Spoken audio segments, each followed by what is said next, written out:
Bunnie Xo. She was a Vegas girl. Bunnie Xo. Dumb Blonde Podcast. And Bunnie Xo. Kelly Roll's wife, Bunnie Xo. Miss Bunnie. Is this thing on? Miss Roseanne, I'm so happy to have you on the podcast today. Oh, I'm happy to be here. Our white trash mother is in the house, baby.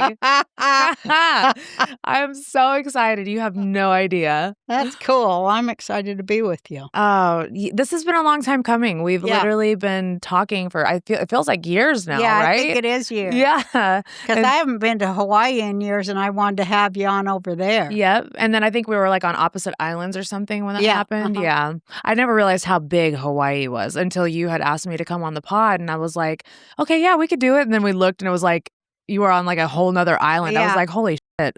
Everybody always thinks it's they usually think it's just Maui. Yeah. And then they think it's a bunch of other floating places. Or Honolulu. Or Honolulu, right. Yeah. Yeah, that's, what island is that? I can't even remember. Oahu? Is that Oahu? Oahu, yeah.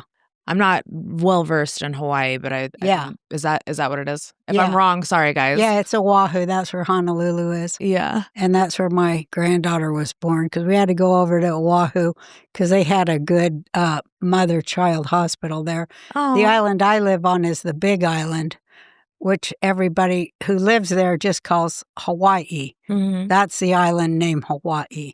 So is the Big Island Kona? No, the Big Island is Hawaii. Is Hawaii. Okay. Yeah, but everybody forgets that and they say Kona or they say the Big Island now. Mm-hmm. But it actually is the one that's named Hawaii. Gotcha. And it's the biggest island with the least amount of people, which I love because you can drive drunk over there and you won't get no accidents. Are you driving drunk over there? Well, I was at the time, but I had to put an end to that because I don't see well, Yeah. and so there's no business to be driving drunk with just one eye, Right. at all. There's just no business for me to be doing that. Yeah. And I hit a few people, but luckily I was not hurt. Right. So A few speed bumps. That's a joke. Few speed bumps along the way, right? Well, I jerked the car when I saw they was having the McRib back there. At McDonald's, they never give you any warning for when the McRib's coming back. Yeah. And with my one eye there drunk. You're like a and I pirate. see- You're yeah. like a freaking drunk pirate. Yeah. Just And I flying never knew, around. but then when I seen the McRib was back, I went, to get over there in line, hit a couple folk. But, I did get the McRib. And then I said, God, if you get me home with no Hawaiian police, of course, they're nowhere because, Mhm. boy, they're always, out eating and drinking. But I said, if you get me home, this is the last time I'm going to do that. If you'll get me home without these people being able to identify me. Isn't it? And I made it. Isn't it crazy how we barter with God all Isn't the it? time? You know how many times I have gotten down on my knees and said, Lord, if you get me out of this, I promise you I'll never do this again. You know what's funny is I'm writing a new sitcom for myself, and that's what it's about. It's about all that. Really? Yeah, because I think that's the funniest stuff in the world, how silly we are Yeah. How about God. yeah. What are your beliefs? I would love to know because I hear you talk a lot about spiritual awakenings and how you feel like an alien and, you've had some psychicness that runs through your veins. And I totally relate to that. And I just wanted to know, what is your spirituality? I do feel like an alien and I've always felt like an alien because I knew I was on a different frequency than the rest of my family because I didn't even get them. I didn't know what they were up Same, to. sister. Right? Same. I tried to figure it out always, but it was like foreign. It wasn't nothing I would ever do, and it didn't make any sense to me. How come they would say one thing and then do the exact opposite thing right after? And then it pisses you off because you want to call them out because they're being hypocrites. Well, I didn't think they were being hypocrites. I was just like, why would anyone do that? Right. Especially why would somebody say, they'd say God sees everything you do, so you want to be real careful what you do because God sees it. Then the next minute they're stealing something. Oh, my goodness. I'd be like, well, you must not believe what you say. Right. Or some of or you practice doesn't. what you preach, right? Maybe some of you doesn't know what the other one does. Mm-hmm. So then I think, well, they tell you don't let your right hand know what your left hand's doing. So that's what they're up to, I guess. I don't know what they're doing. I always want to have things make sense. Right. Right? Well, I think you and I are kind of the same person, and what's black is black, what's white is white, and we don't like the gray in between. Say what you mean and mean what you say, or don't say it at all. Come real or don't come at all. And I don't think that's a bad trait to have in a person. Well, I just remember I got hit by a car when I was 16, and the hood ornament went in my head, and I got a brain concussion and a head concussion. And I was in a coma and all that stuff. And when I woke up, I had some kind of malfunction in the brain, the healing process. But one thing that happened is I couldn't lie because, see, I mean, not that I'm a good person. I wanted to be a liar like everybody else, but I couldn't remember the lie. You know, the next day, it was just, I had to tell the truth because I couldn't remember my lies. Right. Yeah, you didn't want to get caught up. Yeah. Can we? The next day, I'd make up a whole new lie. Right. And then they'd go, well, yesterday you said, so I go, oh man, I told 2 lies.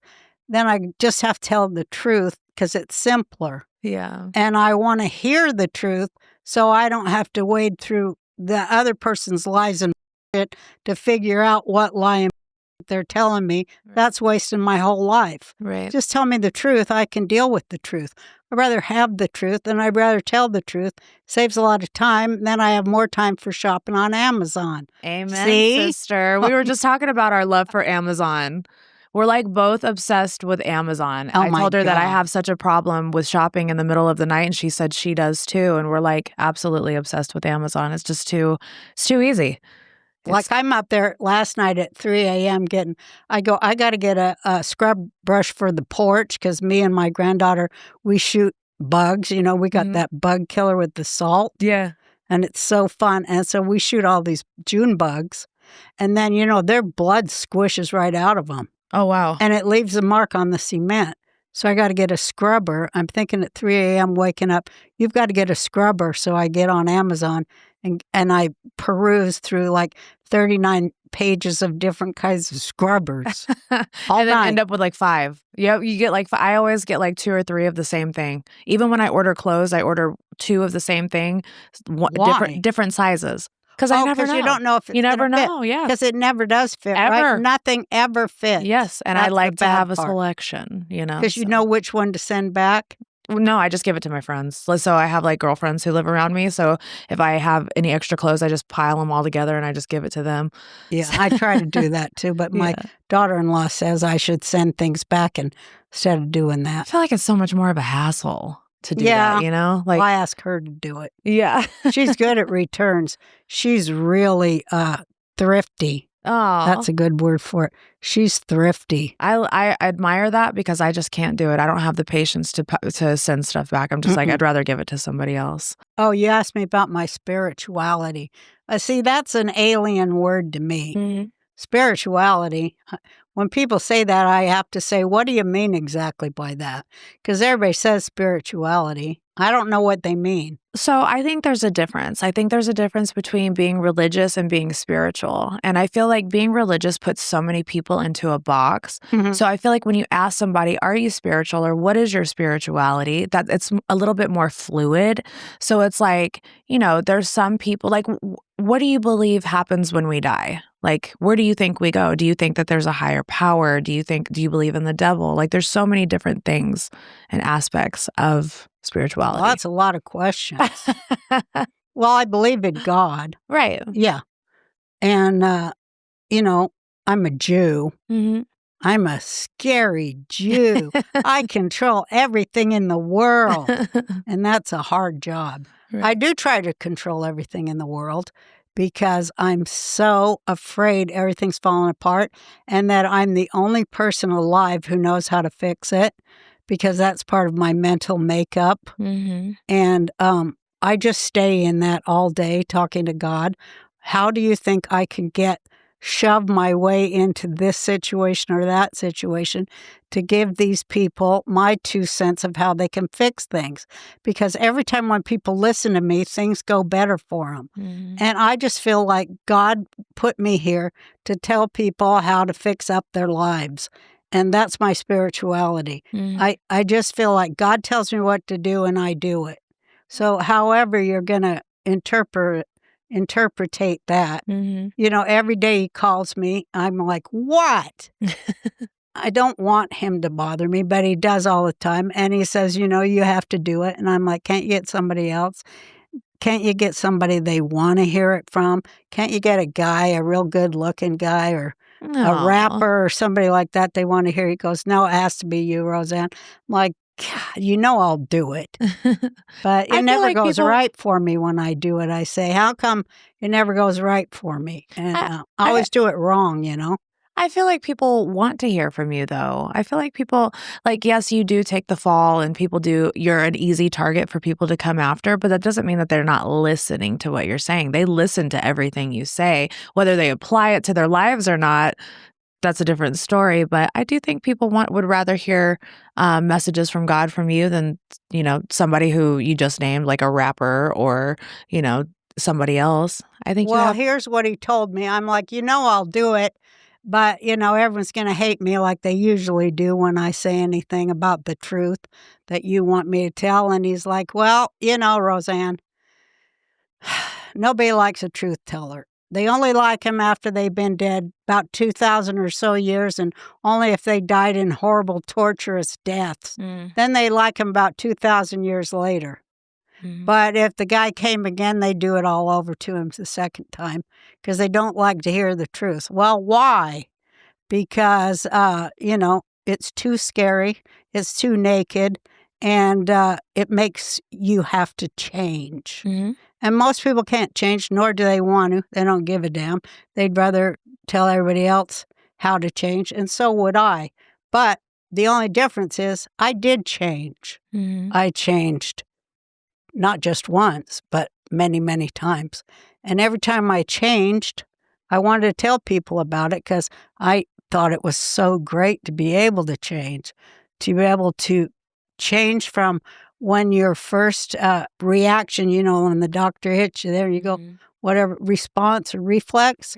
When your first reflex, like mine was at a time where I was so filled with negativity, to hate, to judge, to look outside myself for answers.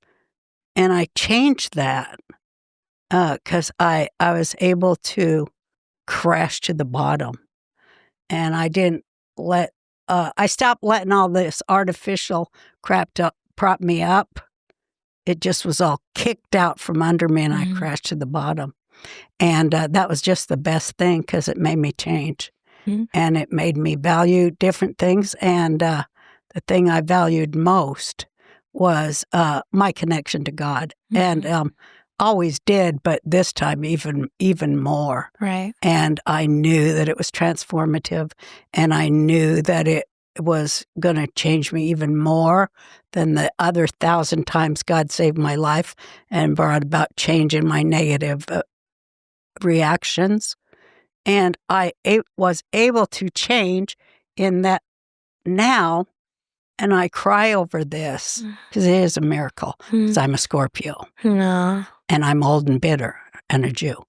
But so I'm so paranoid too with mental health issues because of a horrible world, but as a child. But my first response now is love. Yeah. I never understood it. I never knew. And what a different everything. I mean, you know what I'm talking about, too. Absolutely. I know you do. Because I've watched your story and your radiating love for this man whose whole being is changing. I'm like, what is that guy on? I got to get on that because I've got to lose weight. I really do have to lose weight. You look phenomenal. I know, but You're I want to tiny. look I know, but I want to look even better.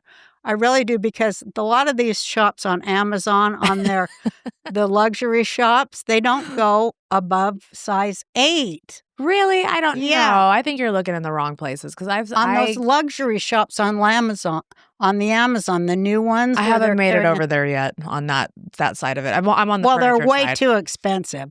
I'll tell you that. Amazon's trying to rip us off with that, because I'll go on there. They have some ugly dresses on there for $3,000, and I'm like, are you kidding? Are you kidding? Tell Jeff right now. I'm sure he's going to listen to this. Jeff needs to calm it down. You got to up your product on the luxury thing and down your prices, honey. I think it's that girl he's going to marry. You know, I'm still negative when I'm in my comedy mode, because you've got to slap people a little at times when you're my age. But that girl he's marrying, she must have something to do with that luxury page. And I don't like the way she dresses. She might be a nice girl. I don't know. I don't like the way she's carrying herself and the way she's dressing. So she should have nothing to do with that luxury page. That's my opinion. How do you feel about the fact that she was just part of the group that went to space? I think about those poor people that went to space and then something went wrong and they never returned. Why couldn't that happen? Well, they said that those people did come back. Didn't they come back in like March? The people that went up and they got stuck. They did. They did say they came back. But yeah. But then do you believe that they really didn't really go anywhere? Right. Katy Perry and them. Right. Do you believe that they went? They never would have went in space. Those girls. Yeah. They'd have to be away from their handlers. They couldn't do that for 2 days. I know that. You know. Do you think Bezos is handling her, or do you think she's handling Bezos? Who, the girlfriend? Mm-hmm. She's his handler. Oh, okay. Yeah, you know, people say she's a dominatrix. I can you know that business. You have information, as I do too, from the old days. You know, back when I was alive and had a sex drive and everything. But you know she's a dominatrix. You can see that, right? She makes him put on a frilly pink apron and clean the house. I can see it. Can you? I don't really know too much about their relationship to analyze it. I think she's beautiful, and I think Jeff. You know, how it's the tale of their life. Can't you just fantasize about that? She makes him. Nothing about Jeff Bezos makes me want to fantasize anything. Okay, no, I do not have a thing for Jeff Bezos. Okay. Can't do it. You win that one. Can we circle back, because yes. I have heard you talk about. I'm a very spiritual woman who thinks really dirty thoughts. It's all right. Me too. That's why we get along, baby. I wanted to bring it back to your childhood, though, because I got to... Bummer. I know, wah, wah, wah. But I really think that it's such a beautiful story of just how far you've came. And I think a lot of my generation who grew up with you loves you so much, but I also have a lot of younger listeners who might not know your life and like how you grew up. And being a Jew in Salt Lake City, Orthodox, raised in an Orthodox Jewish family in Salt Lake City, Utah, in the ghetto. Wow. In the inner city. In Salt Lake? Yeah, they had an inner city there. And we was raised in an apartment house. It was like a tenement there that my grandparents they owned, and they had owned the only kosher butcher shop in the West, I think. And they had saved all their money, and then they bought this apartment house. I think it had 10 apartments in it. It was 2 blocks away from their butcher shop. They had saved and all that stuff, and they bought that, and that was the pride and joy, you know. And then World War II happened or something, and they ended up to sponsor 50 refugee families from, concentration camps in Europe. And when I was a little girl, every apartment in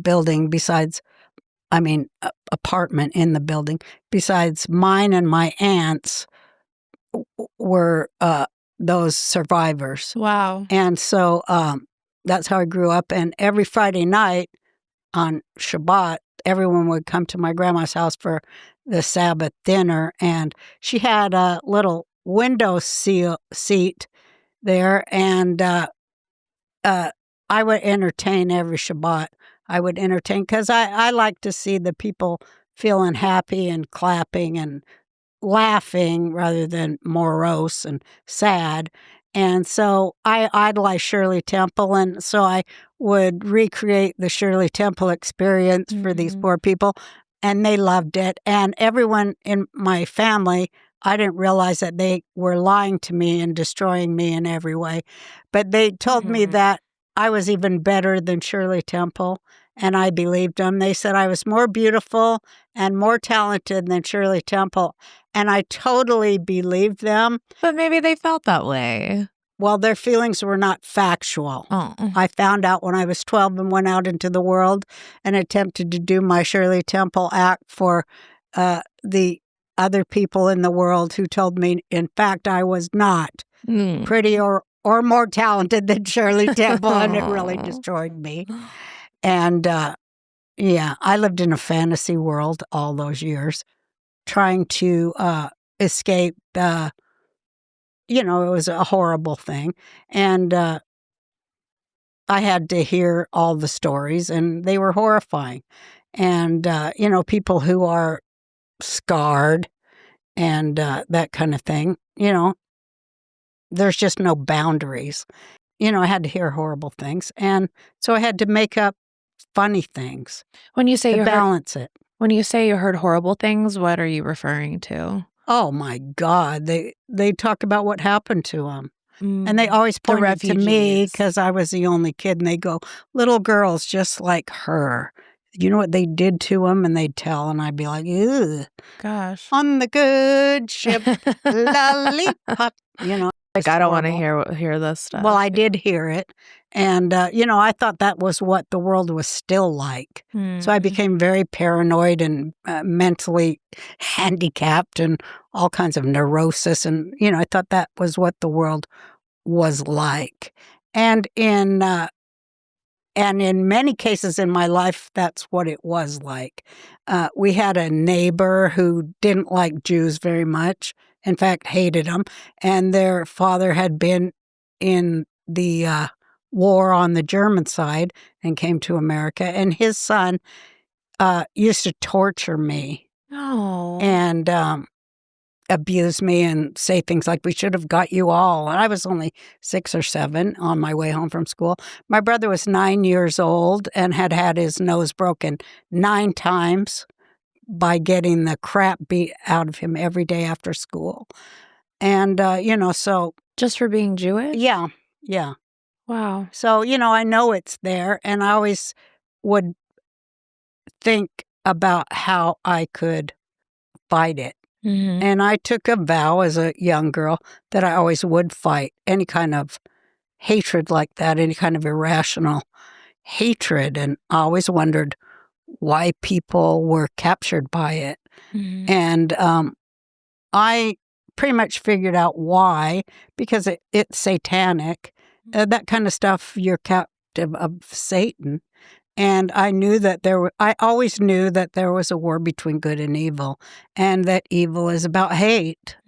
And mine was about fear of hate. But I feared so bad that I actually was giving out hate vibes.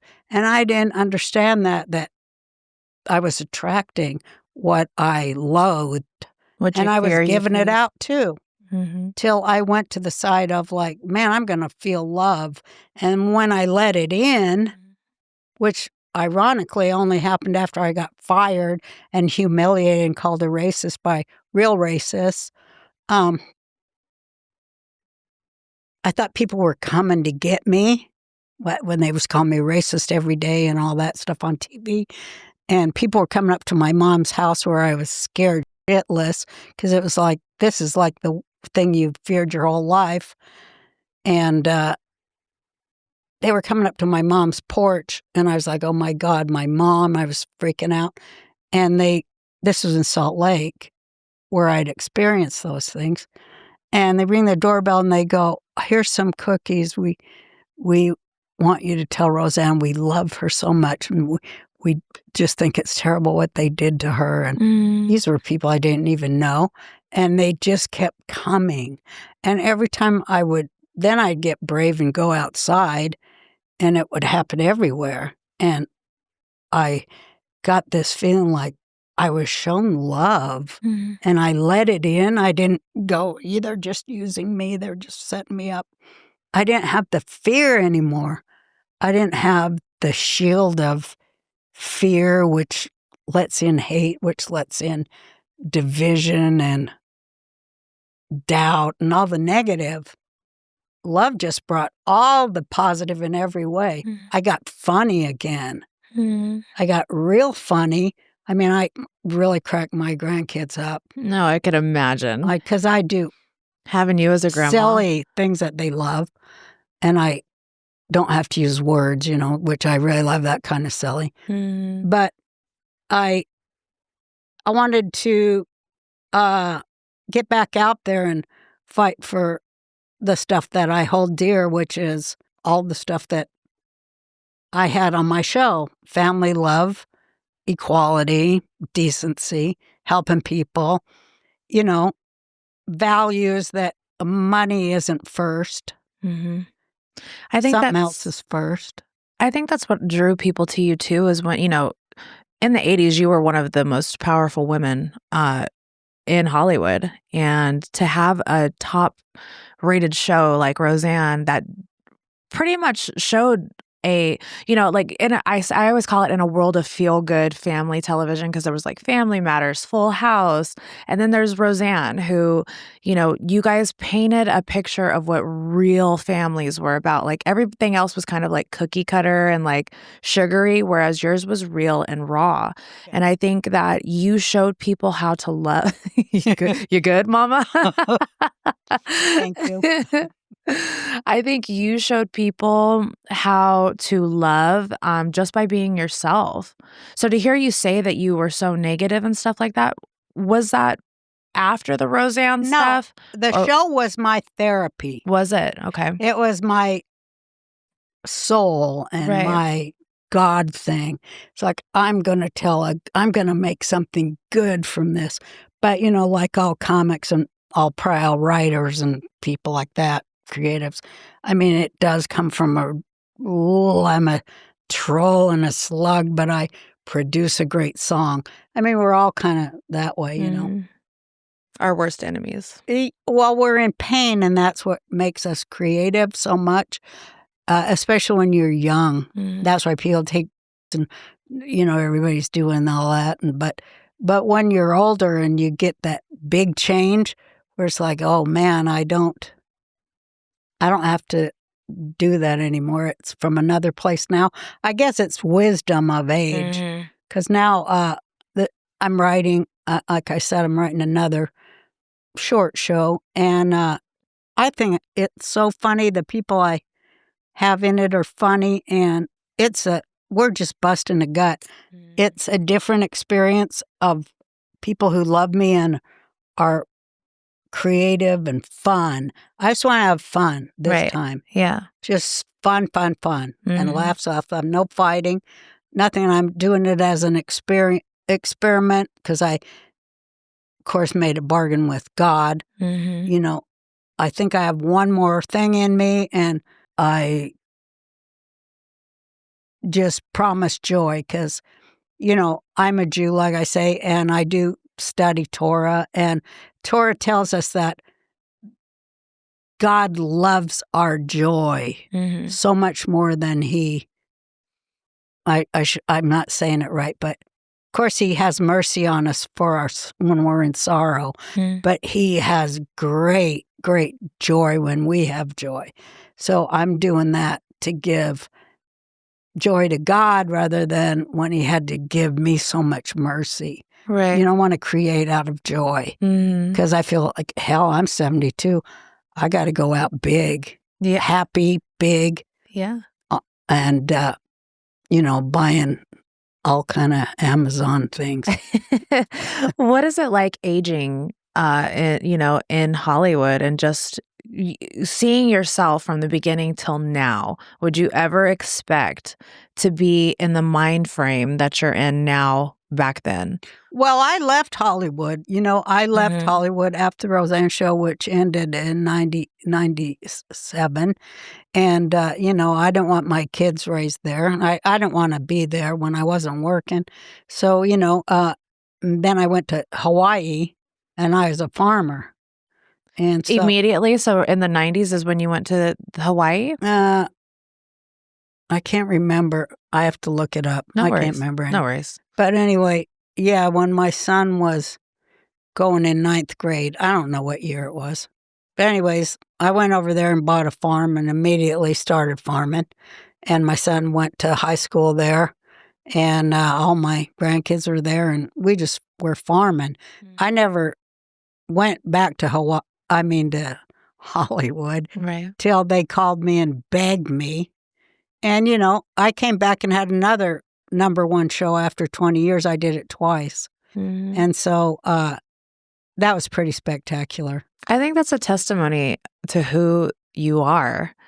Well, I didn't want to do it, but God was bugging me that time. He's like, you need to go back because they're trying to divide people along so many divisions like race, class, everything, male, female. Go do the show about everybody getting along despite who they're voting for. So I'm like, yeah, okay, I will. And, it got 28 million viewers the first 2 weeks. And then it went down just a little bit like everything always does. But it made a huge impact. And I felt like it did open dialogue between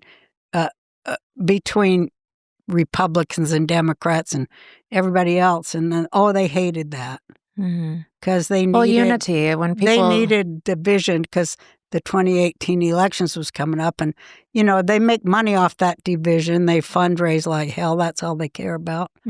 But we lived through it, and here we are in 2025. I think it's a golden age now. I think it's the beginning of the golden age of America and the world too. And I just think that's the way God wants it, and that's the way it's going.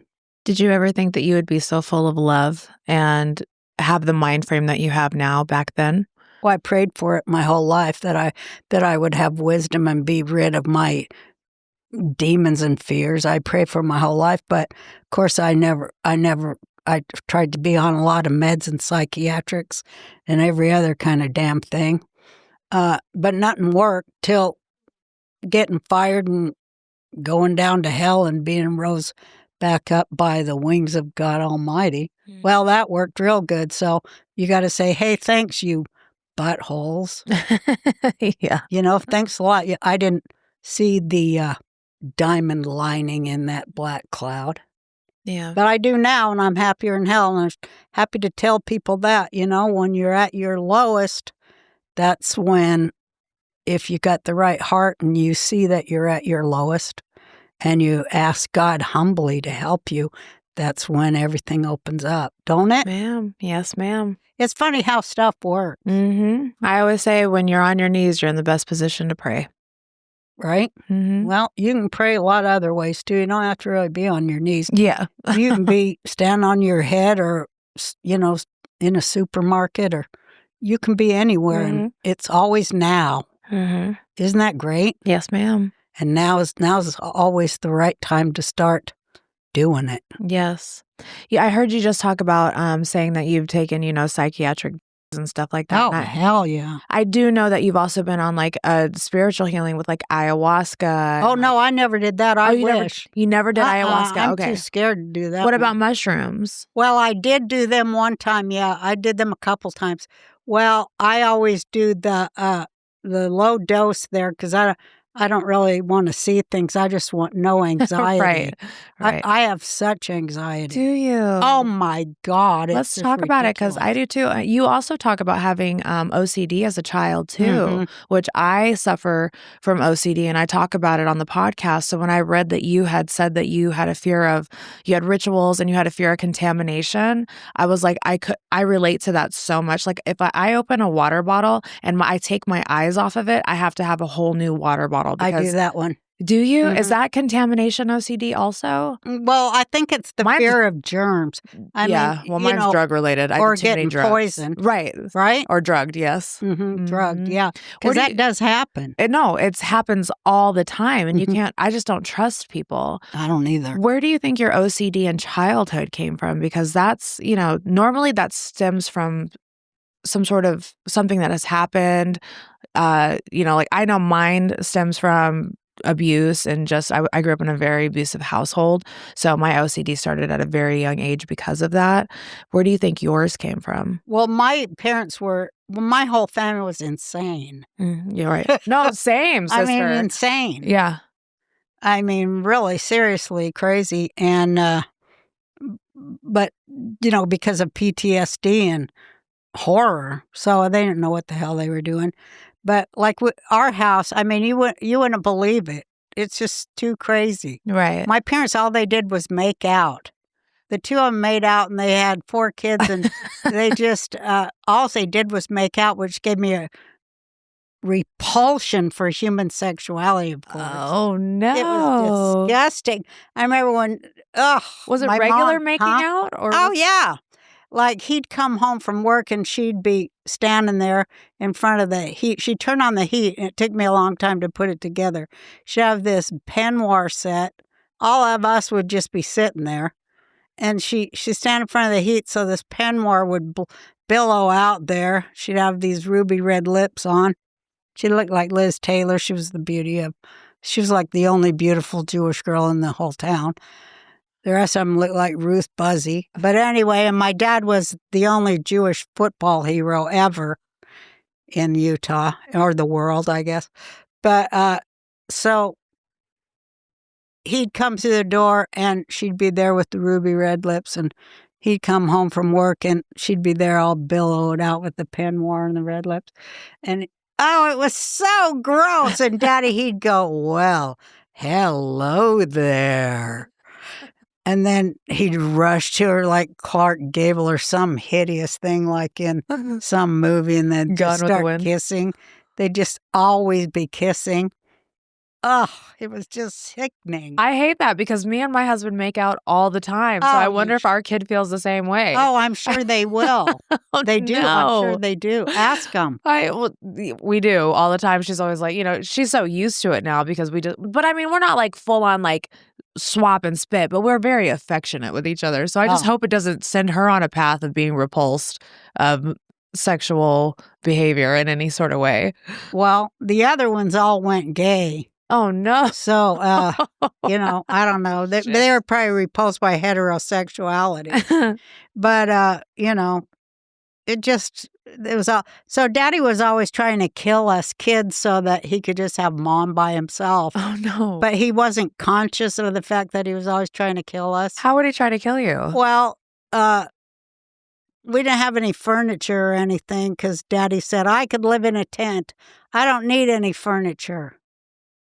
I could live in a tent. A man is owned by the things he owns. He'd say all that kind of crazy commie shit, We were like, Dad, we have no place to sit or do our homework. Yeah, you don't need any, So Mom finally went to therapy, and so she said, we're going to have a regular house. Oh, right. So anyway, she says he's going to remodel. So he strips all the wallpaper off the walls with a kerosene thing, and he leaves it on, and he's smoking in the house.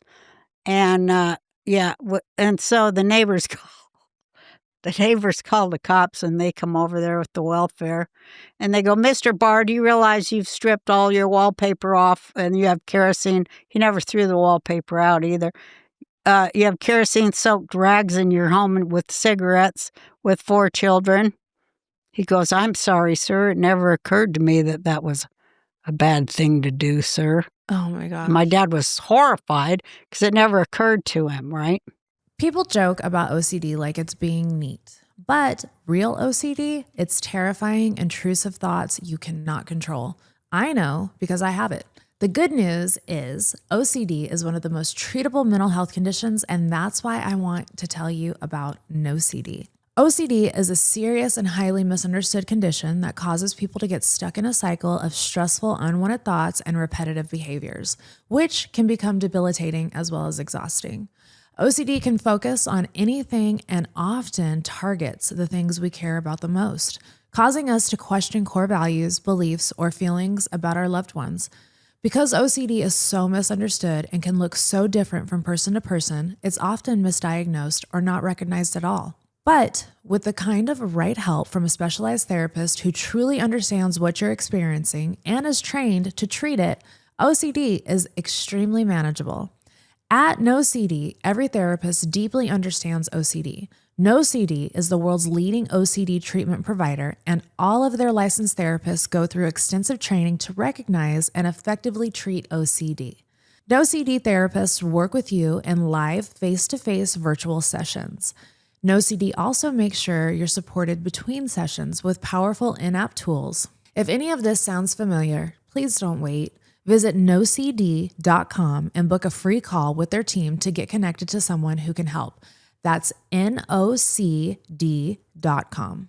So, that kind of thing. They go, you have 48 hours to clean this up or we're going to take your kids out of this house. So, Oh my goodness. so they leave. My dad comes over, he slaps me across the head. Get cleaning this place up. No. And then we'd have to go down to get our clothes to go to school because we only had 2 towels for 6 people. Mm-hmm. And because Dad didn't want to spend any money on towels. But anyway, we have to go in the laundry, in the dryer to get our clothes for school. And above the dryer was a naked light bulb that you had to stand in a puddle of water to screw in before you get your clothes out of the dryer. Oh my So goodness. every day we go down to get either a towel or our clothes, and we would get like a horrible shock. And it was like we'd make fun of it. Us kids would go, wake up, brush your teeth, eat breakfast, go down, get 300, microwave shock, get your Shock clothes, therapy for pack your breakfast. lunch. And then, they said, we just laugh about it. Nobody said, it's dangerous to have your children stand in a puddle of water Yeah. and screw in a light bulb on a wire hanging down. That is insane. And it was always like, there was all booby trap crazy.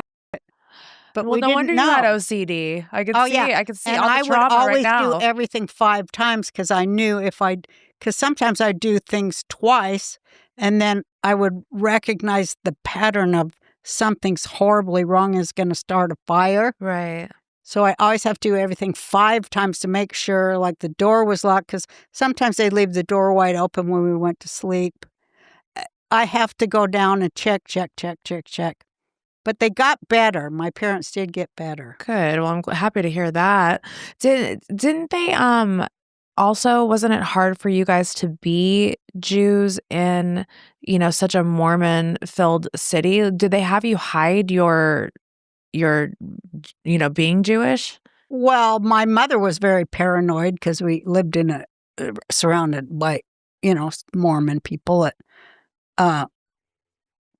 They were mostly nice people, Yeah. but they didn't understand why they did things. Like, say, we are not allowed to play with Jewish kids on Sunday.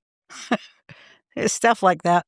They didn't know what they were doing. But weren't you giving speeches at like the Mormon temple? I had read something Oh, like yeah, that. that's when I was about 4 or 5 years old. Yeah. I fell on the table leg and I got Bell's palsy in my face. Oh my goodness. And so I say in my book, one of my books, I said, the first thing Mom does is call the rabbi to come over and pray. Nothing happens. Second thing, they convince her to call the Mormons to pray. They come over and pray and it goes away. And in my book, I say, why a health professional was never consulted, you may ask, but that's Utah. Right. They just pray for everything. And it worked. And then, so we started going around to the Mormon church to talk about how that healed my Bell's palsy. And then when I was 15, I was always reading medical journals because that was my hobby, looking for disease. Mm-hmm. And it says Bell's palsy, often a 48-hour condition. So then I went berserk and ran in the street and got hit by a car. Oh. And that's when I got the brain damage and started having seizures and all kinds of things. But then I did start actually having foresight. I did see things before they would happen. Did you ever have that before the accident? I don't remember having it before the accident. Mm-hmm. I did have visions before the accident of thinking information was coming to me. Mm-hmm. You know, I just interviewed Alex Jones about that. I'm obsessed. Downloads like from Mhm. heaven, Mhm. heavenly information coming down, that there was no way I would know. Right. You didn't know how to receive it at the time. I didn't even know why I knew it, Yeah. but You were I would young find enough it to. later in a book, word for word, a book I never read. Wow. A lot of that when I was younger. Because I had, I had dissociative identity disorder. Did you so you had that before you were hit? Yeah. With the Mhm. when did you get diagnosed with that? I was 42. So That was when I was on the Roseanne show. But before you got hit by the vehicle, you never had any sort of mental issues or anything like that? Well, I didn't know I did. Right. I just thought everything was, crazy. Right. Well, you were also only 15, right, when you got hit by that car? Yeah. Yeah, so And then I had real, from catastrophic brain and like football players get, right, like So I CTs. spent about 10 years healing from that Mm. and didn't even know about my dissociative problem. Gotcha. So then, boy, this sounds like a sad saga for hell. Then I No, it sounds had like experiences like I would put myself in really weird, unsafe positions and just suddenly go, why am I here? What have I done? like impulsive. Well, just waking up in a strange place, Mm-hmm. not knowing what the hell I was doing there. Always, that was always in my life, but it Was that alcohol or drug induced? or No, that just was mental? dissociation. Gotcha. Yeah, Okay. like, Just completely being separated from your body. well, having amnesia. right. That's what it is if you have amnesia between the parts of you. But that helped me when I was on TV because when I go into this one certain mind space, I can write 150 jokes in an hour Mm. because I just focus. So there's intense focus and it goes, and then another space that I can get into is, religious study. And I can just, but those used to be parts. Now they're just mind spaces, Mhm. But I didn't remember between what I had done, Right. So it's chronic mental illness. Mm-hmm. And then I had the frosting on top with the needing to do everything 5 times and fear of touching people and not knowing what was just real social. I had social anxiety and I never knew what to say to people, Mm-hmm. but I could play a character Right. and do stand-up. Mm-hmm. But one-on-one, I was never any good at the one-on-one thing, Yeah. you know. No, I understand that. My first meet and greet, I wore gloves and a mask, and people thought I was. But I'm so open about what my OCD and stuff like that. That people online when they first saw it, they were like, "How are you doing this? Like that's so rude." But then when I came out and I was like, "Look, I have severe OCD. I don't like shaking people's hands. I don't either. I never do that. I will not. I'll fist bump you or I'll hug you. Yeah, right, yes, me too. I will not shake somebody's hands. If somebody's hand is wet or like that's the worst.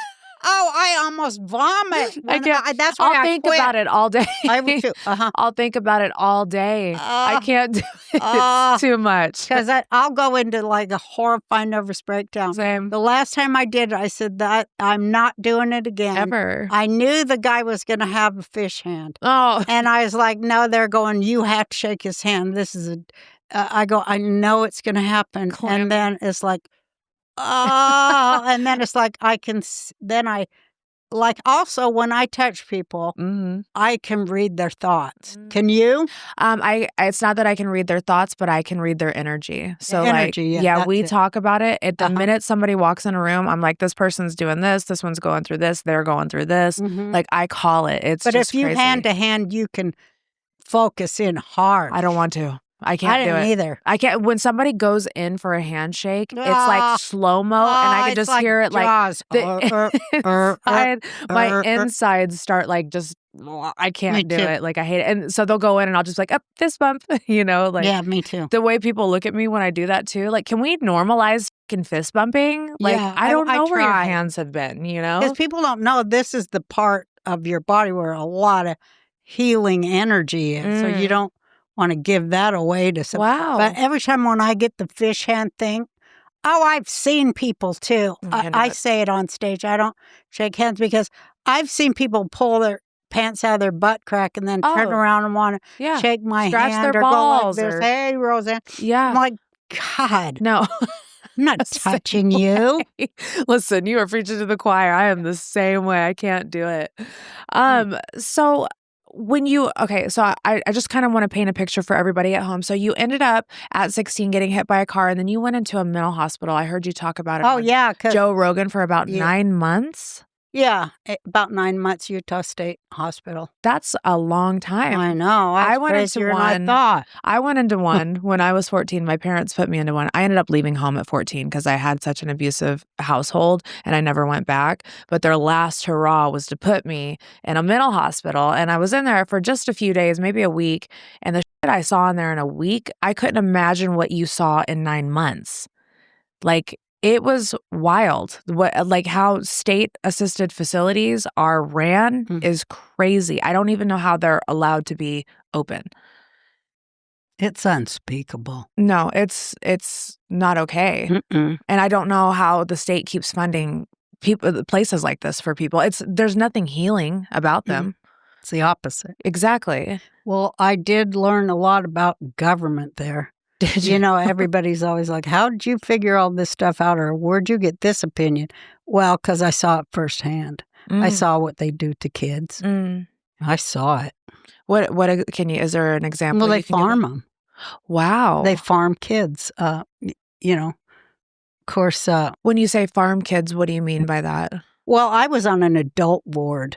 As a teenager? Yeah. Wow. Which was even worse. I couldn't imagine. Than being on a child or a teenager's unit. Wow. But it's way worse and dangerous. And it's why like would being they have in a prison. child on an adult floor? I don't know, but they did. They had two of us girls. The other girl was 12, and I was 16. How's that even legal? I don't know. Wow. But the other kids in our school where we went every day, a lot of them were on a teen, I don't know, they ran out of room or something. But they, it was kind of like Cuckoo's Nest at that time. I mean, this was when? The 60s. And if you didn't, people, they didn't know how to treat mental illness. No, they still kind of don't. It's a little bit more fluid now and more talked about. But, when our daughter was going through some mental health issues, trying to even find somewhere to help a teen that's going through mental issues is impossible. Yeah, it is. Yeah. So they haven't gotten much better. No, they're no better. My kids, I had a problem with my daughters as teens too. Yeah. 2 of them. And, I sent them through every kind of thing there was. And that was all a horrible nightmare too. No, it's horrible. They don't care about mental health out here like they should. And that's the real, what do you call it? Where it's like just widespread and wild. Epidemic. Yeah, that's the word. That's the real, of young people. Because, they have, their memory banks are just overflooded. And Overstimulated. Nobody gives them the cornerstone to cling to. There's no coping. There's no foundation to cling to. The foundations are kicked out from under them, and I thought that too when I did the Roseanne show. So I tried to put a stake there that the family was still the foundation, and of course it is. But look what how they've just destroyed it. Mhm. But I think we'll come back. I think we'll come back to the real values that humanity really cares about. I mean, people want to get married and have kids. They want to Yeah. have family. They want to have community. Yeah. They want to have love, and everybody wants the same thing: safe places for their Mhm. children, schools they can learn in, places we can hang out and care for our neighbors. And I think we're going to have to be the ones to do it because everything's kicked out from under us, and we just got to rebuild it, Yeah. right? I couldn't agree more. And we have to do it. Nobody's going to do it for us because they'll just F it up and use us again and Mhm. take everything we got. But we need to talk to each other across boundaries they've made for us. We have to use our voices. Divisive things. Talk to other people that ain't just like you, and Mhm. we'll build some kind of network between us, Mhm. and we'll make it work for us. Yeah, absolutely. Circling back, when you said that you saw them farming children, like what did you mean by that, and like what did you witness in that hospital? Oh my God, it's too much to even go into. Really? I mean, if you didn't knuckle under, you paid a price. You paid a horrible price, and they had collective punishment, so that if one person did something, everyone lost their privileges. To create discord in the Yeah, that was the worst. wow.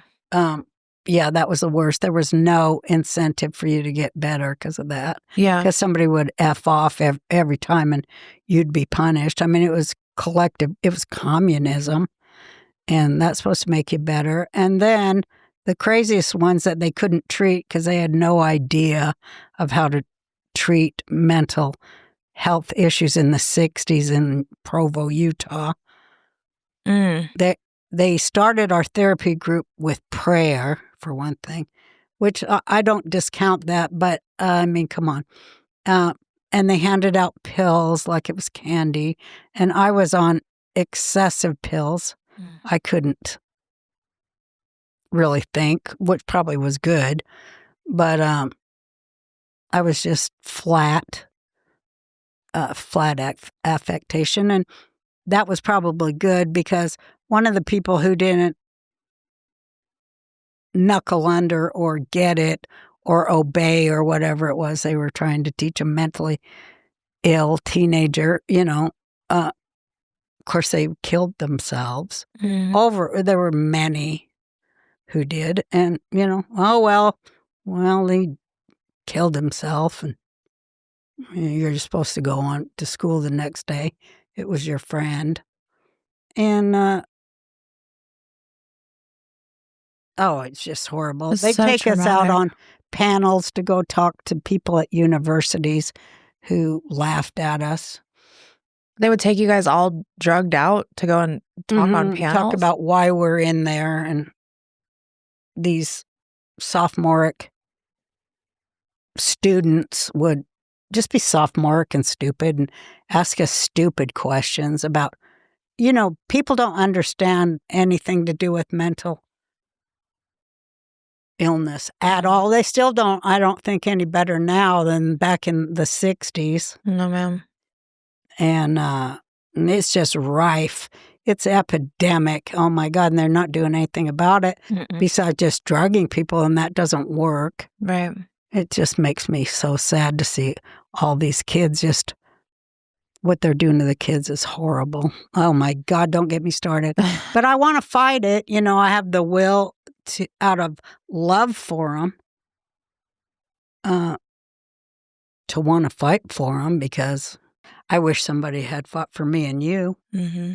And we have big voices, so I always try to talk to people about mental health for young people. I think it's real important. I'm glad we're talking about it. And I know people who are finally doing something about healing. Mm-hmm. And, with Mary Flynn, who's, General Flynn's sister, and my friends are doing a lot. Moms for America. They're doing a lot finally in that to help kids who are captive and suffering all over the world. We all have to do our part there. When you just said Provo, Utah, that gave me chills because that's what Paris Hilton speaks out about because she was sent away to, a Riverside. Yep. And so you were like one of the OGs who was there in the 60s, and then to know that in the 60s that was going on and then all the way into the 90s and 2000s when Paris Hilton was there, it's still going on. Like it got worse it got even worse, I think, between me and the Paris because mine was state controlled and then it was privatized. And by the time Paris had her thing, it was all privatized. So you didn't even have to be a real doctor to get at them kids. And that's really where they farmed them. They farmed a lot of kids that way. Yeah. And they farm them into, sex trafficking them, pretending they're, oh God, it's just the worst.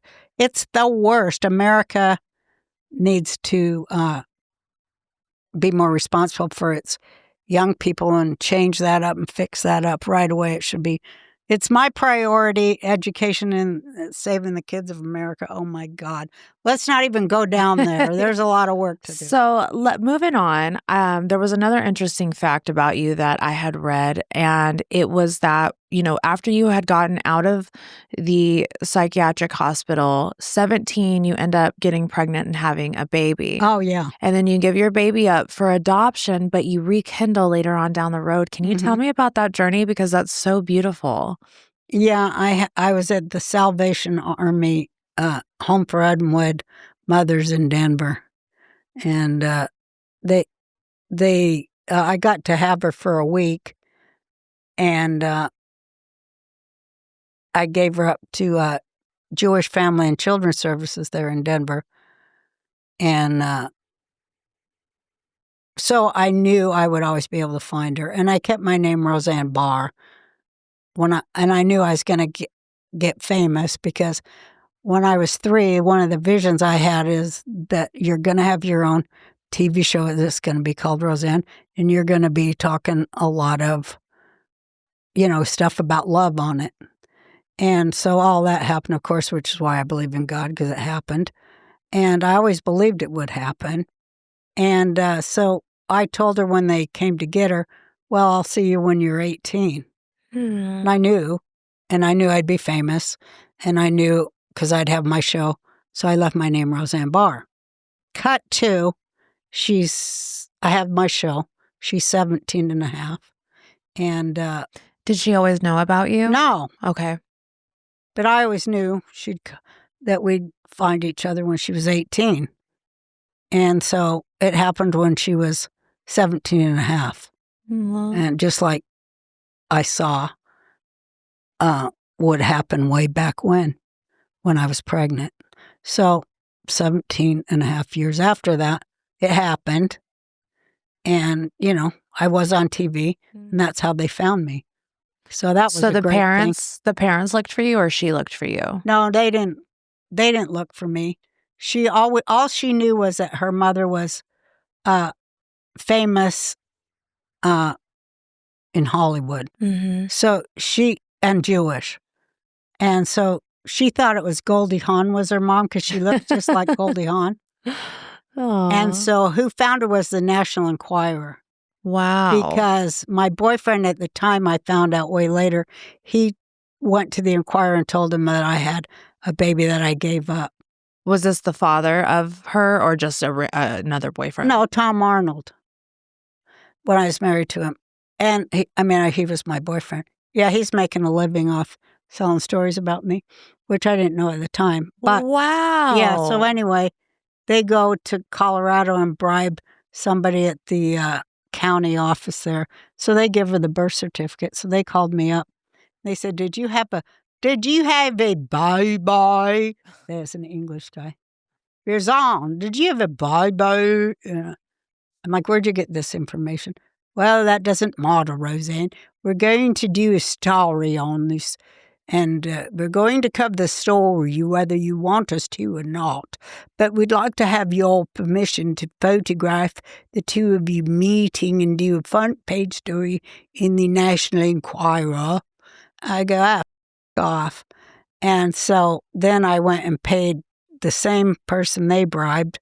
So I got the info myself through a lawyer. And I had a mafia guy call her mom since we found out where they were and said, hey, the Inquirer's going to be calling you, but we want you to know that we had got the information before, blah, blah, that whole thing. And would you like to meet Roseanne? And so they called her, the Inquirer called her, and she answered the phone, my daughter, Brandy, and they said, would you like to know who your mother is? And she's all excited thinking it's going to be Goldie Hawn. And they go, it's Roseanne Barr, and her words, so hilarious. She goes, Christ, I didn't even know she was a Jew, which is so hilarious. She said then, and she was mad too because I was fat and everything. And then she Sounds said, like she has your personality though. she looked down, she said, at the coffee table, and I was on the cover of the Inquirer, big picture of me, and she said she started staring at it, and she goes, oh my God, I do look just like her. And she took the picture to the mirror, and she just kept looking and going, I look exactly like her. And then she flew out the next day, her and her mom, her other, her adoptive mom, and we met, and it was wonderful. And then, so we've been back together since then, and she is now 53. Oh my God. She is awesome. She has a son and a lovely husband, and she's a wonderful woman. What an amazing story. Yeah. Like that gave me chills throughout my body because. And she said she has the same thing I have for like picking up downloads and seeing. No. We like totally, so much stuff is alike. Like our fingers are exactly alike. Mm-hmm. And I have a picture of her sitting next to my mom. They're twins. And she is exactly like her two sisters. So it's like a completion thing, Yeah. So that's just She was your fabulous. missing puzzle piece. Yeah. And we're all an And- interesting family. I think that shows a testament of your heart though. Because my mom left me on a doorstep when I was 3 months. Are you kidding? Bitch. But anyways, we circled back around, and when I was 22, I found her and we reconnected, and I actually got to take care of my mom before she died. So it was like a whole full circle thing. What made her do that? My mom was a young stripper on drugs and just, she was in rock and roll. I didn't have time for a kid, but my dad raised me. So I was raised by a single father and then my stepmother whenever she came into the picture. But I think that's a testament of your heart is that you knew that you were going to go back for your baby. You knew that you couldn't give her the life that she needed then, but when that time came back around, you welcomed her with open arms, and she's still close to you to this day. And I think that's so beautiful. Yeah, it was amazing because we were meeting in this hotel. We were going to meet in this hotel in, I can't remember the name of that place in LA, Westwood. Yeah. And I walked in the door, and I'd seen her picture, and she had seen my picture. And I went in to have a cup of coffee before I went up to their hotel room. So I stepped into the coffee shop, and I just looked, and she was in there, and our eyes just locked. And she got up. It was like this, 2 seconds. Yeah. She got up from the table, and we ran. Oh. We both ran, and we just grabbed onto each other, and we both started bawling, and the security pushed us into the elevator. But it was like a magnet, Mm-hmm. And her mom came up, and it was a miracle. When you get that feeling of miracles. Yeah. I've had that so many times. I can't, speaking of heart, you go back and take care of the bitch? What? I never was mad at my mom for doing it. For some reason, I've always been able to understand, I get it. And I feel like if she had raised me and been in my life, I would have turned out to be way different and possibly worse. So that's foresight. So that's why you can forgive. Yeah. Because, it probably would, you probably would have. Yeah. I have an older sister who was kind of raised by her, and she's, Christina, I love you, but she's a freaking lunatic, you know? And I'm just like, I thank God. I'm like, you know what? You had a plan for me, and I'm cool with it. So she passed away in 2022. My dad actually passed away a year ago in 2 days. And I actually got to take care of both of my parents, even though we had rocky relationships. And I did that for me. I didn't do that for them. That's the thing, right? Mm-hmm. Yeah, that's a big one to learn, ain't Yeah. it? Oh, it's... Yeah. When you're abused, because you're abused, you're always looking, I'm going to get hit. And for me, it was, I got to tell jokes because if Dad laughs, he ain't going to hit us. Oh. So that was it, you know. Mm-hmm. But you're always looking outside yourself because you're weighing how that fist is going to come. Mm-hmm. So I was looking forward, anticipating it, avoiding it, which takes you out of yourself where all the answers are Mm-hmm. with your connection to your source, you know. Mm-hmm. That's what they take from us. Yep. But And then we takes get it a back. long time to get it back. But we get it back, baby, and we come back stronger than ever. How'd you get yours back? You know, I went through a really dark time. So as soon as I hit 40, I had never had depression in my entire life. That's when it hits average. Bro, it was so bad. It was like 40 and I got put on my ass. I'm talking like I couldn't leave my house. Okay. It was to the point where my husband came to me and he was like, Bunnie, I love you, but you're reminding me of my mother. And if we don't figure something out, we're going to have to rethink this relationship, because it was so bad. I had the worst anxiety. I'm talking about like I saw spirits. Like I would see like dark shadows all the time. Mimi had to go through it with me. It was so bad. Like I could not even leave my house. And it just set me on a spiritual journey where I was just like, I don't want to be afraid anymore. I've been afraid my whole life, you know, like I want to be strong. I want to rise from this. And so I started seeking answers. I did therapy with an amazing man named Glenn Cohen. And what he does is he rewires neurotransmitters in your brain. He teaches you, you know, how to meditate and how to go back and meet your good stuff. And to meet your younger is self. great. Oh, do you meditate? Yeah, I do. Oh, it's amazing. I love it. Like even if I can't go to sleep at night, I'll start doing my breath work and literally fall right to sleep. Like I never thought I would be, because I'm such an anxious person, I never thought I would be able to meditate, and I absolutely love it. Like it's so calming and just so, it just reconnects you with, you know, and just gets your energy right. I love it to pieces. What kind of meditation do you do? Well, when I have to do everything 5 times. I'm obsessed. So I only had 4 kids, and I was 42, and I had to have that 5th kid. Yeah. And so I went to this doctor, and I was already sterilized. So I went to this doctor, and he took these 6 eggs and fertilized them. You did IVF? Yeah. I just did IVF. Oh, are you going to have a baby? We're having a baby. We're trying to have a baby. Are you kidding? No, I actually just did my first egg retrieval, and I wanted to talk to you about the IVF because I was like, she did it. How many rounds of IVF did you have to do to get your, just one? Oh, I love that. We did it on Thanksgiving Day too. But he put 6 in there. 4 of them took. And I was like, oh my God, I'm going to have quintuplets or whatever they are, quadruplets. Yeah. I go, this is really getting me on the Inquirer. And then I guess it was 6 weeks, then I started to lose them. Oh. And I had to go in and get that, you know, ultrasound. And they were going, like I'd go once a week. And first week I only had 3, then 2. And then 1, and then that one was starting to separate. And at that time, a friend had told me, you got to be in, I think the doctor said, you got to be in bed 12 weeks to keep these. Wow. And somebody said, you got to do meditation. And so I started doing it. And then I would go in and get hooked up to that thing. And I did Jewish meditation, you know, which is based on 5 for the 5 books of Moses, you know. And I'd go see on the ultrasound and talk to the, whatever it's called, fetus, the embryo. the embryo.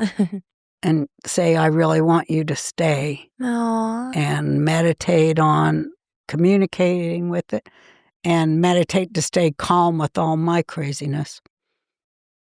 And thank God for the OJ trial, because that really kept me calm. That and we were all glued meditation. to our TVs. And it kept me calm. I was in bed watching OJ and breathing and all. And it worked. Yeah. And I got my youngest son that way. But That I gives never me hope. quit. I never quit meditating because, boy, it calms your crazy down. Mm-hmm. Definitely calms your crazy down. And it just kind of like we could be at a concert and I could start having panic attacks. Mhm. And if I do the 6 and then breathe out 6 and do that 2 or 3 times, it literally resets your entire nervous system. It definitely does. I used to laugh at people like me. Well, it controls your heart. Mm-hmm. That's what breathing does. Mm-hmm. Yeah. Because, your heart won't race when you get panicked, your heart starts racing. That sets everything to go crazy. Mm-hmm. Your blood pressure, everything. So you're keeping it, because that's the thing they take away from us when we get abused, that we can't learn to self-control, Right. self-contain, Mm-hmm. go inside to fix us. We want to fix everything else. And that's the symptom of being abused, is that you want to fix everything else. Mm-hmm.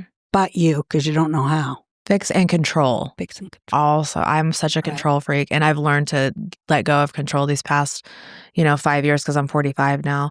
And that was my biggest issue too, was learning how to just kind of like give it to God, cast your care. Yeah, give it to God. Yeah. But plus, if you study Torah or, whatever you're into. What is Torah? I've never heard of It's the 5 books of Moses. Okay, okay. The people say the Bible, it. but that's what it is. But it's real deep, because it says, like, if you're feeling this, that's because this. Like, if you're feeling, like, and Jesus said it too, if you feel the need to remove the splinter from that guy's eye, that's because you got a big old beam in your own. It's that.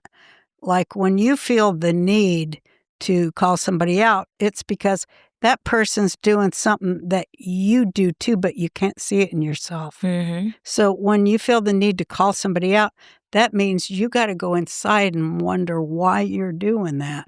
Everything's about you and how to fix you.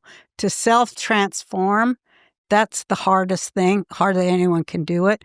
But if you get in the groove of it, especially if you've been abused, it's just, there's nothing in the world that's so joyful than to fix what's broken in you. Yes, ma'am. And give the glory to God for helping you to do it.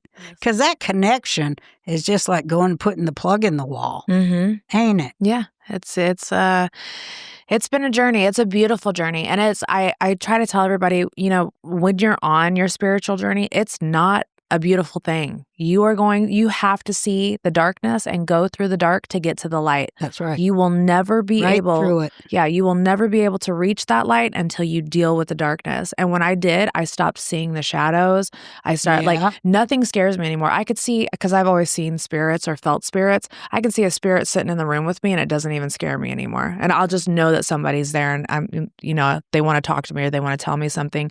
Yeah. And it doesn't even freak me out anymore. Whereas before I used to run from it and it would scare me so bad to where I would like literally have to go to the hospital because I would be having panic attacks that were so bad. That's all bad programming of, the bad side that wants us to think that we're not connected to God. Right. They want us to think that we're so captive to evil, but we're not. It's just flipping on the light. No. Yep. And we don't know that when we've been abused. No. You have to Because find that's what they want to sever, is our connection to God inside. Yeah. You have to find your own light and turn your own light switch on because nobody's going to do it for you. Well, okay. So have you had the egg thing done? I did have. When did you do it? So I took all of March off. I did my shots in March and I did my egg retrieval March 20th in between 2 eclipses. I was like, why am I doing this right now? And, I haven't said publicly, everybody knows that I've done it. They just don't know when we're going to have the baby because I want, at least 6 months to a year with our baby without anybody invading.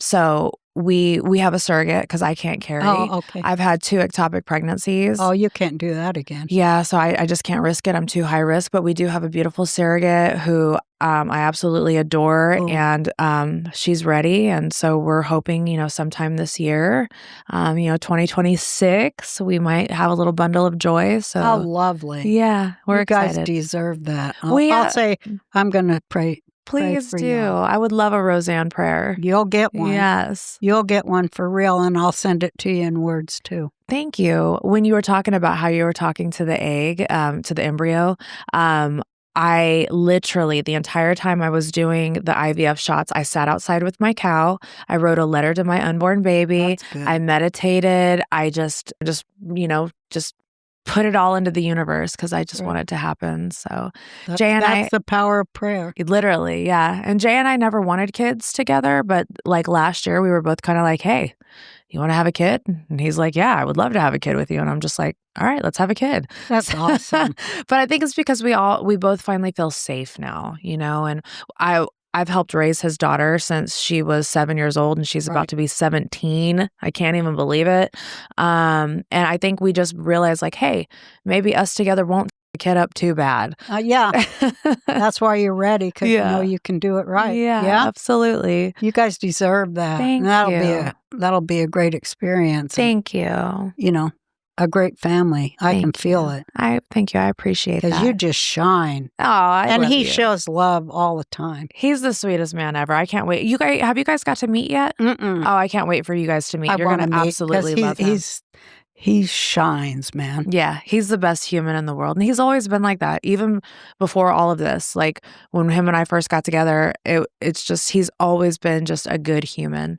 Now you're going to come on my show and let me ask all your secret love, how y'all got and all your stuff. You're going to have to spill your guts like I did mine. Absolutely. I'm going to ask you a couple questions and then I'm letting you go. Because I need a cig. All right, let's do it. Okay. What do you wish people knew about you that they'll never read in a headline?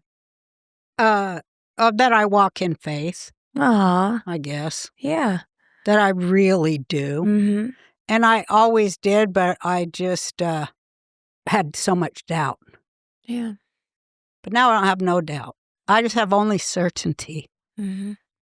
That feels great. I was going to say that's an amazing feeling when you can finally just walk so strongly and just know that you got this no matter what. If your grandkids Google you one day, what do you hope they find? My secret sex tape. No, I'm kidding. Let's see. What do I hope they find? I'm watching that if there is one. No, there ain't one. I hope they find my deeper writing, deeper writings that I've done on this subject, this deep subject of the human spirit. Mm-hmm. I hope they find those. I hope they still exist by then. They will. You're a freaking icon. Do you feel like the world ever really gave you a chance to evolve? Oh, yeah, I do. I think maybe in spite of itself. Mm-hmm. But yeah, oh, hell yeah. I was able to meet the greatest people alive and hang out with them and go to the greatest places in the world. Mm-hmm. I never would have got that. I was just a waitress. Yeah. It was fantastic. Yeah. I love that. And last question, what's one truth you've never said out loud until now? Well, I just said it, but I'll say it again, that everything is about certainty. Mm-hmm. Every single thing. Yes. I want to say that to kids. Yeah. Roseanne, thank you so much for coming on my podcast. You're a doll. I am freaking honored. I am honored. No, I'm honored. I am honored. And I want to come to your house and hang out with that gorgeous cow. I love that cow. I want to get one just like it. Crunchy needs a grandma. Will you be his grandma? I'll be Crunchy's grandma. Hell yeah. Oh my gosh, he'll be so excited to hear that. I'm gonna FaceTime you when I get back with Crunchy so that you can meet him. So cute. He's adorable. But I need one like that. You do got to come visit us in Nashville. I do. I got so many friends in Nashville. Okay. I'll come by. All right, come visit. I'm gonna hold you. I love you. I love you more. I do. I love you more. You're a light, man. Oh, I love you so much. Thank you so much. Thank you guys for tuning in. Smoke. Go smoke, love baby. All y'all. All right, we're out of here. We got to go. Bye. Bye. See you later.